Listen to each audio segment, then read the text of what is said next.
2020. június 4-én, és ez milyen hatással volt hozzánk Magyarországra.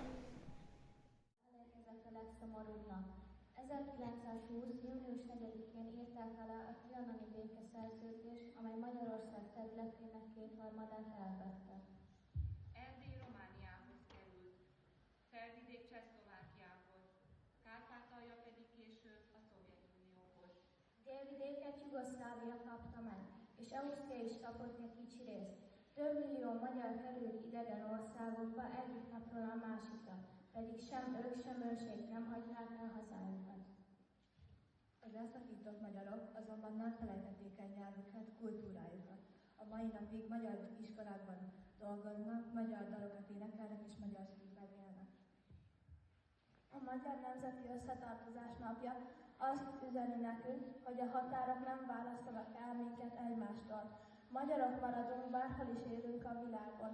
A magyar közösségek ma is együtt őrzik hagyományainkat.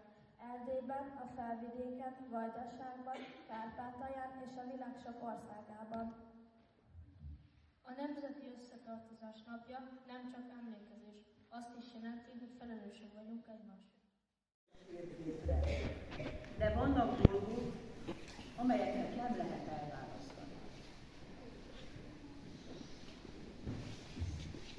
Budapesten élek. Szeretem a magyar verseket, névdalokat és az ünnepeinket. Én Erdélyben élek, nálunk is ugyanúgy felcsendülnek a magyar dalok. Amikor meghallom a himnuszt, mindig megállok egy pillanatra. Mi is, mert ugyanaz a nyelv dobog a szívünkben. A Felvidéken élek, de a nagymamám ugyanazokat a meséket mondja esténként, mint itt Magyarországon. Vajdaságban is magyarul nevetünk, tanulunk és álmodunk. Lehet, hogy más ország neve szerepel a térképen. De a múltunk közös. A dalaink közösek, és az emlékeink is összekötnek bennünket. A határ csak vonal. A magyar szó viszont híd. Híd az emberek között, és híd a szívek között. Bárhol élünk a világban, összetartozunk.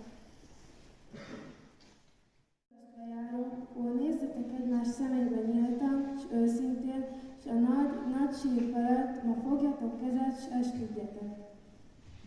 Némán csupán a szívveréseivel s a jövendő hitével egy nagy esküt, mely az örök életre kötelez. A munkát és a küzdés hirdeti, és elvisz a boldog föltámadásra. Nem kell beszélni róla sohasem, de mindig gondoljunk rá.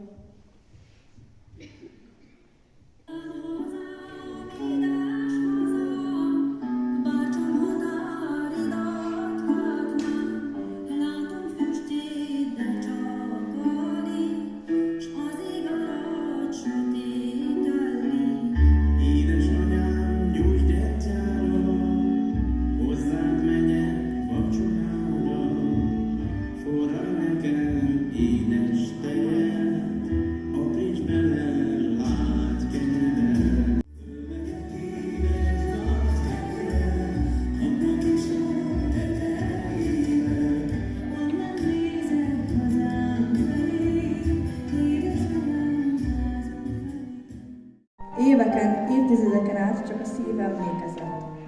Egy szó, egy dal, egy levél tartotta életben a reményt. Volt, aki halt ki minden hit. Volt, aki újra keresni kezdte a testvérét.